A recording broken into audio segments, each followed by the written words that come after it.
Digitalna knjiga je zaista doživela ekspanziju u proteklih 5 godina, međutim, koliko je ona trenutno zastupljena u Srbiji i koje benefite digitalna knjiga donosi svim čitaocima, otkriva nam direktor digitalnog sektora Lagune, Ivan Dabetić. Zdravo Ivane, drago mi je što si deo drugog izdanja Telenor i Bookmate festivala Dani digitalne knjige. Hvala i hvala na pozivu, Teodora, i drago mi je što sam sa vama. Kako se digitalna knjiga trenutno kotira kod nas u zemlji? Pa da, to je baš pitanje na mestu. Ja bih krenuo iz početka. Zapravo mi smo se ugledali na zapad i ekspanzijom elektronskih knjiga velikih izdavačkih kuća i u Evropi i u Americi. Taj model smo doneli ovde. Mi smo imali jednu aplikaciju, pojavio se Bookmate. Da kažem, Bookmate je prvi na tržištu koji se pojavio sa elektronskim knjigama i jednostavno naše tržište još nije naviklo na taj format. Ovde ljudi imaju totalno drugačiju percepciju, gde im se elektronska knjiga nameće kao zamena za papirnu, umesto da gledaju kao izbor.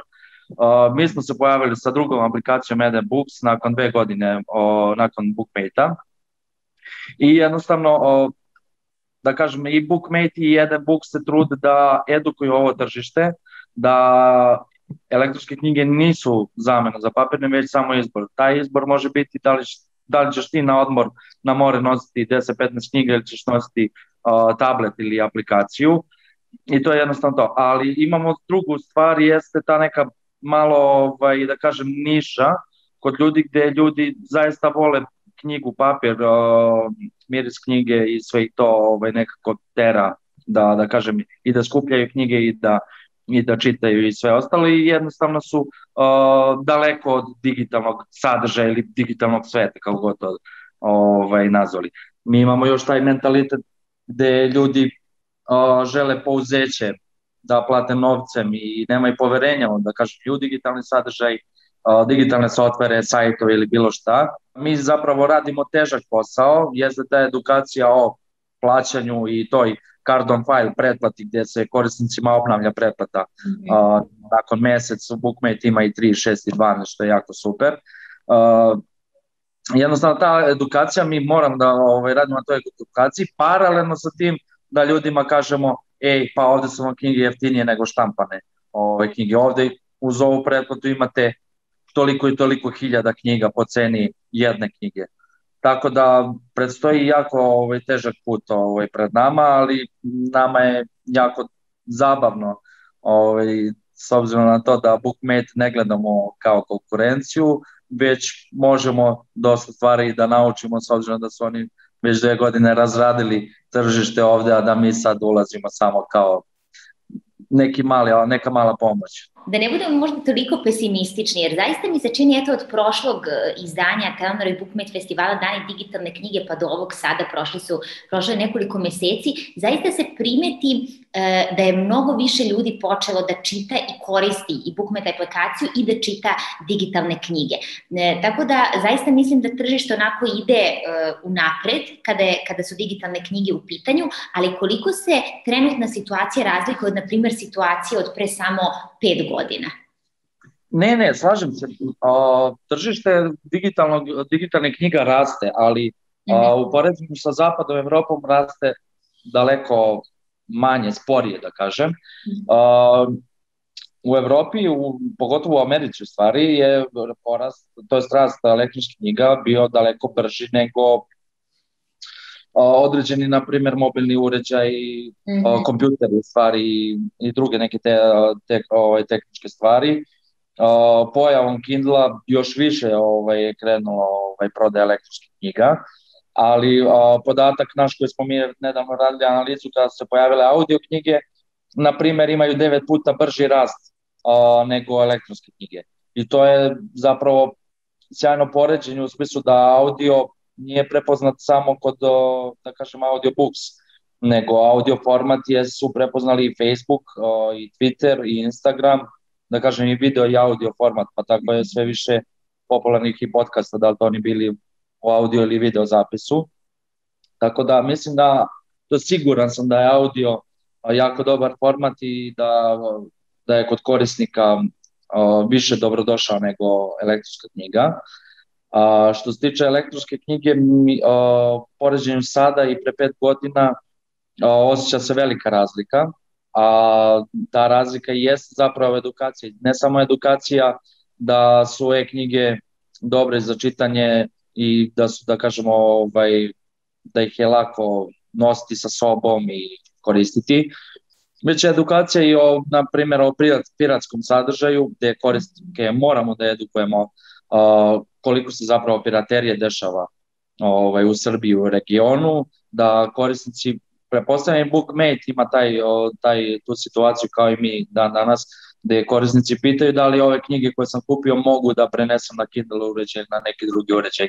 A zapravo mi smo zaštitili sve te fajlove zbog dalje distribucije, zabrane dalje distribucije tih knjiga, jer i BookMate i mi bismo izgubili ne samo potencijalni, da kažem, promete i korisnike na našim aplikacijama, već bismo izgubili statistiku potražnje određenih naslova i onda ne bismo znali, ukoliko mi kupujemo prava za neku štampanu knjigu, uzimamo i e-knjigu, ne možemo da, 99% slučajeva ne može da se kupe prava samo za e-knjigu. Mi ne bismo imali, da kažem, statistiku koliko zapravo ljudi žele neki određeni naslov ili nastavak sledeći naslov ako je pitanje neki serijal. Tako da jako je težak bio put ljude edukovati šta je zapravo piratski sadržaj, da to sve oni što ubace na net ili što dele sa svojim prijateljima zapravo se krše 3 zakona tu. I to je sad, da kažem, dosta manje, ali ne samo zahvaljujući BookMate-u i nama, dosta manje pojavom svih mogućih drugih servisa, pojavom YouTube-a, pojavom Spotify-a, gde su ljudi preuzimali muziku, samo mogu se pretplate, sad sve imaju dostupnu muziku na tim kanalima, pojavom Netflixa, pojavom HBO-a, i onda sad sve manji broj ljudi želi da preuzima filmove sa neta, radije gledam ti servisima. Isto tako, mi smo se pojavili sa ova 2 servisa sa knjigama i to je, da kažem, neka zaokružena priča gde ljudi imaju servisa i za muziku, i za filmove, i za knjige. Tako da, velika je razlika sada između poslednjih 5 godina, pre 5 godina, ali imamo mi još dosta da radimo na edukaciji korisnika, da radimo na našim servisima zajedno, tako da mislim da smo na lepom putu, ali polako. Da li ti, pretpostavljam da čitaš elektronske knjige ili slušaš audio knjige? Da, i čitamo kad stignem. Nažalost, koliko razvijam i aplikaciju ispod posla, ne stižem da čitam. Audio knjige bi mi dobro došle, jer idem bajsom na posao. Nažalost, mi nemamo tu opciju. Na BookMate-u slušam audio knjige. BookMate je sjajno krenuo sa audio knjigama. Te audio knjige radi u koprodukciji sa nama i smatram da su jako zabavne i kvalitetne i da je produkcija odlična. I video sam 99%, da kažem, korisnika je zadovoljna audio knjigama. I evo sada mi iz ličnog iskustva navedi nekoliko razloga, da kažem 3, zbog čega bi svaki ljubitelj dobre knjige trebao da proba da pročita elektronsku knjigu ili posluša audio knjigu. Pa dajde kažemo, imam više razloga. Mi smo imali kampanju Šta te sprečava da čitaš, gde smo imali korisnike koji su nam govorili da ih sprečava previše vremena na poslu, deca, obaveze sa decom i uglavnom najveća fora 21. veka jeste što je sva ta tehnologija došla da bi čoveku uštedela vreme, a zapravo niko nema vremena.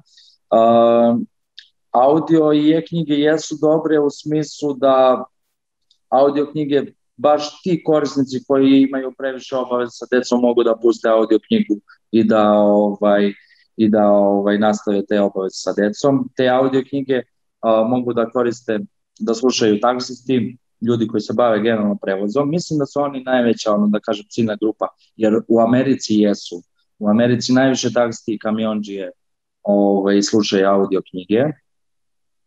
Tako da ovde kod nas to jeste dobro. Dobro je i za ljude koji trče, koji se bave sportom, koji voze bicikl, rolere.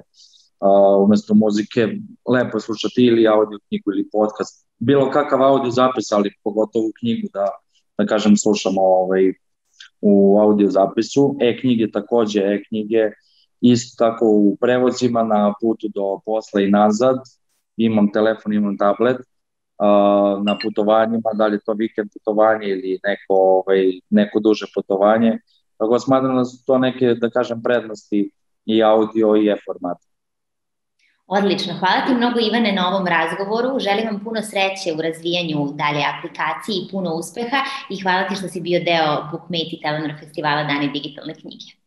Hvala vama na pozivu.